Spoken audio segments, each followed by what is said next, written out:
Hello students, अभी हम पढ़ेंगे मेटल नॉन मेटल की केमिकल प्रॉपर्टी, जिनमें से दो तो मैं पहले करा चुकी आपको फर्स्ट वीडियो में। अब उससे आगे हैं। Metal react with dilute acid. Metal जब डाइल्यूट एसिड के साथ रिएक्ट करेंगे, डाइल्यूट तो मेटल सॉल्ट और हाइड्रोजन गैस बाहर निकालेंगे। यहाँ डाइल्यूट वर्ड जो है बेटा, डाइल्यूट का मतलब होता है जिसमें सॉल्यूट की कंसनट्रेशन कम होती है और सॉल्वेंट की कंसनट्रेशन ज़्यादा होती है। तो यहाँ पे हम एसिड की बात कर रहे हैं, तो जो भी एसिड लेंगे तो उसकी कंटेंट तो कम होगी और वाटर की कंटेंट क्या होगी, ज़्यादा होगी। तो अब हम बात करते हैं कि मेटल जो है वो डाइल्यूट एसिड के साथ रिएक्ट करके क्या बनाती है, मेटल सॉल्ट। तो हम कोई भी मेटल उठाते हैं, जैसे हमने ली सोडियम, कोई भी ले लो, जैसे मैग्नीशियम ले लो, सोडियम ही ले लेते हैं। सोडियम प्लस किसके साथ में करवाएं, डाइल्यूट HCl के साथ रिएक्ट करवाते हैं, हाइड्रोक्लोरिक एसिड। तो ये हमारा बनेगा sodium chloride plus hydrogen gas बाहर निकल जाएगी। ये देखो बेटा, सोडियम मेटल नहीं, हमने डाइल्यूट HCl के साथ रिएक्ट करवाया, तो ये इससे क्या करेगी, रिएक्ट करेगी और क्या बाहर निकालेगी, sodium chloride plus hydrogen gas. इसका जो बॉन्डिंग फार्मूला है वो क्लास में मैं आपको डिस्कस कराऊंगी, यहाँ थोड़ा सा लेंथी हो जाएगा। इसके अंदर देखो हाइड्रोजन गैस बाहर निकली। अब देखो यहाँ तो अब इसको बैलेंस भी करना होता है हमें।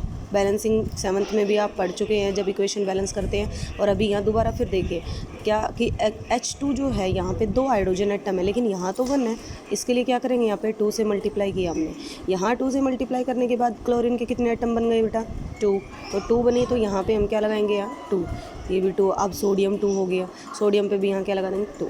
तो ये इक्वेशन हमारी क्या हो गई, बैलेंस हो गई। इसी तरीके से नॉन मेटल की अगर हम बात करते हैं तो वो डाइल्यूट एसिड के साथ कोई रिएक्शन शो नहीं करती। अब हम बात करते हैं फोर्थ रिएक्शन अपनी, रिएक्शन विद बेस। बेस के साथ मेटल रिएक्ट करके मेटल सॉल्ट और हाइड्रोजन गैस बाहर निकालते हैं। अब हम कोई बेस उठाते हैं, जैसे हमने उठाया बेस सोडियम हाइड्रोक्साइड बेस है, किसके साथ रिएक्ट करवा दें, जिंक मेटल ले लो जैसे, ठीक है। तो इसके साथ रिएक्ट करवाएंगे तो ये हमारा मेटल सोल्ट बना रहा है। तो मेटल सोल्ट यहाँ क्या बनेगा, सोडियम जिंकेट Na2ZnO2 और प्लस क्या बाहर निकल जाएगी हमारी हाइड्रोजन गैस। तो एक तरफ से देखी जाए तो इक्वेशन फिर हमें बैलेंस भी करनी पड़ेगी। तो यहाँ देखो, यहाँ हाइड्रोजन 2 हैं, लेकिन यहाँ हाइड्रोजन कितना है, 1 है लेफ्ट हैंड साइड में। तो यहाँ हम क्या लगाएंगे, 2 लगा दिया हमने। जैसे मैंने इसको 2 लगाया तो सोडियम मेरे 2 हो गए, बिल्कुल 2 हैं इसमें। ऑक्सीजन मेरे कितने हो गए, 2 है मेरे। और हाइड्रोजन कितने हैं, 2। जिंक कितने हैं, 1। तो ये इक्वेशन हमारी क्या हो गई, बैलेंस। नॉन मेटल अगर बेस के साथ रिएक्ट करती हैं तो उनकी रिएक्शन थोड़ी सी कॉम्प्लेक्सेस हैं, जो हम हायर क्लासेस के अंदर पढ़ेंगे। अब हम बात करते हैं बेटा डिस्प्लेसमेंट रिएक्शन क्या होती है। डिस्प्लेसमेंट रिएक्शन होती है जब कोई हाई रिएक्टिव मेटल किसी लेस रिएक्टिव मेटल को उसी के सॉल्ट सॉल्यूशन से अलग कर दे, तो क्या कहलाया है, वो डिस्प्लेसमेंट रिएक्शन कहलाता है, ठीक है। हाई रिएक्टिव यानी high reactive metal react with less reactive metal and displace from their salt solution, then reaction is to be displacement reaction. जैसे हमने हाई रिएक्टिव मेटल क्या ली, यहाँ पे मैग्नीशियम, लेस रिएक्टिव मेटल क्या है, कॉपर। उसका हमें उसी का सॉल्यूशन लेना है जो लेस रिएक्टिव मेटल है, कॉपर सल्फेट। तो हमारा क्या बना, मैग्नीशियम सल्फेट और कॉपर मेटल क्या गई, बाहर आ गई। अगर मैं यही रिएक्शन उल्टी करती तो, जैसे मैं मैग्नीशियम सल्फेट लेके और कॉपर के साथ रिएक्ट करवाती हूँ, तो यहाँ मेरी कोई रिएक्शन नहीं बनेगी, नो रिएक्शन। क्यों, क्योंकि यहाँ पे जो कॉपर मेटल है, मैग्नीशियम मेटल है, वो कॉपर से क्या है, हाई रिएक्टिव है, तो वो इसको डिस्प्लेस नहीं करेगी। तो इट मीन्स क्या है कि high reactive metal less reactive metal को उसी के सॉल्ट सॉल्यूशन से क्या कर देती है, अलग कर देती है। तो वो क्या कहलाती है, हमारी डिस्प्लेसमेंट रिएक्शन। अब हम एक बात करते हैं रिएक्टिविटी सीरीज की, क्योंकि अब आपको क्या पता लगेगा कि ये जो मेटल है ये हाई रिएक्टिव है या लेस रिएक्टिव है। तो इसके लिए हमें पता करना पड़ेगा रिएक्टिविटी सीरीज का। अब रिएक्टिविटी सीरीज क्या होती है, रिएक्टिविटी सीरीज एक ऐसा वर्टिकल कॉलम होता है जिसमें हाई रिएक्टिव मेटल तो सबसे ऊपर रखी जाती है और लेस रिएक्टिव मेटल सबसे नीचे। मतलब high reactive metals placed at the top and less reactive metal placed at the bottom. तो यहाँ पे मैंने इनको रख के भी बता रखा है।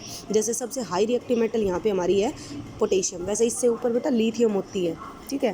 लेकिन हम हमारी बुक के अंदर पोटेशियम दे रखा है, अगर आप लिथियम भी अगर आता है तो आप उसको भी यूज़ करेंगे। सोडियम है, पोटेशियम है, उसके बाद में ये पोटेशियम, फिर हमारी sodium, calcium, magnesium, aluminium, zinc, iron, और यहाँ पे हमारी टिन, और ये लेड, हाइड्रोजन, कॉपर और मरकरी, सिल्वर, गोल्ड और प्लेटिनम। तो ये हमारी सबसे वीक मेटल्स हैं, इनको नोबल मेटल्स भी बोलते हैं। ये 3 हमारी जो मेटल्स हैं ये नोबल मेटल्स भी हैं।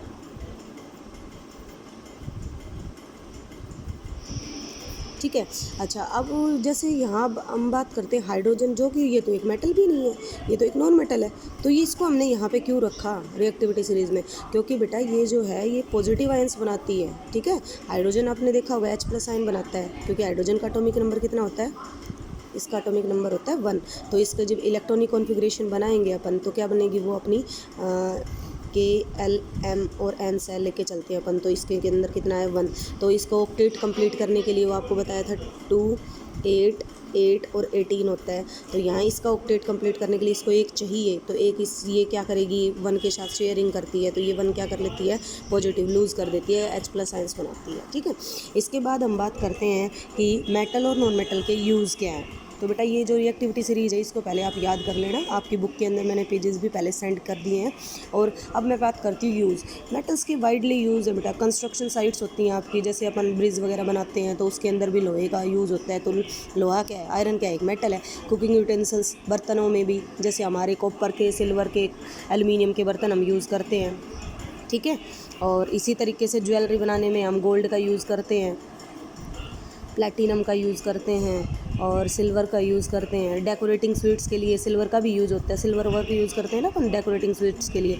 जैसे बर्फ़ी वगैरह के ऊपर एक वर्क लगा होता है तो सिल्वर मेटल का यूज़ करते हैं। वायर बनाने के लिए, तार बनाने के लिए हम सिल्वर का, वैसे सिल्वर महंगी पड़ती है, बढ़िया मेटल है बट महंगी है, इसलिए हम इसकी जगह पे यूज़ करते हैं कॉपर का और एल्युमिनियम के वायर यूज़ करते हैं। ठीक है, और कई जगह आयरन भी यूज़ होता है, लेकिन मोस्टली हमारा कॉपर और एल्युमिनियम यूज़ होता है, ये 2 वायर। इसके अलावा इसका यूज़ हम थर्मोमीटर में भी करते हैं मेटल्स का। तो कौन सी मेटल है जो थर्मोमीटर में यूज़ की जाती है? वो हमारी है मरकरी, क्योंकि मरकरी जो है वो एक ऐसी मेटल है जो कि सरफेस से स्टिक नहीं होती, चिपकती नहीं है, और इसी वजह से और लिक्विड फॉर्म में है, तो हम उसको किस में यूज़ करते हैं? थर्मामीटर्स में यूज़ करते हैं। इसके और भी बहुत से यूज़ हैं जो।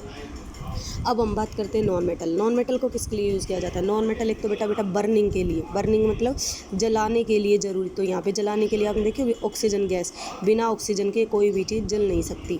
एक इसका यूज़ किया जाता है रेस्पिरेशन। रेस्पिरेशन का मतलब होता है हम जो सांस लेते हैं तो सांस के साथ हमारे ऑक्सीजन अंदर जाती है, तो जिसकी वजह से हमारा फूड ब्रेक डाउन होता है और हमें एनर्जी मिलती है। तो रेस्पिरेशन के लिए भी क्या यूज़ होती है? मेटल नॉन मेटल यूज़ होते हैं। फर्टिलाइज़र्स के लिए, फर्टिलाइज़र्स हमारे होते हैं उर्वरक, जैसे आपने सुना होगा ना NPK, नाइट्रोजन, फॉस्फोरस और पोटेशियम। तो यहाँ पे नाइट्रोजन जो है ये क्या है? हमारी नॉन मेटल ही है। जो इसमें क्या बोलते हैं, यूरिया वगैरह बनाते हैं तो उसमें भी नाइट्रोजन यूज़ होती है।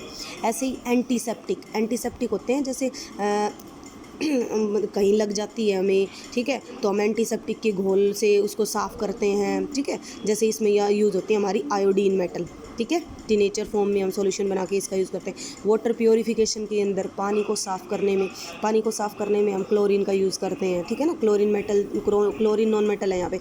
ये जितनी भी बताई मैंने, ऑक्सीजन, नाइट्रोजन, आयोडीन और क्लोरीन, ये सारी क्या होती हैं? नॉन मेटल्स होती हैं। ठीक है, इस चैप्टर में आपको इनके बारे में अच्छे से बताया गया है, आप चैप्टर को अच्छे से पढ़ेंगे। ठीक है, आज का टॉपिक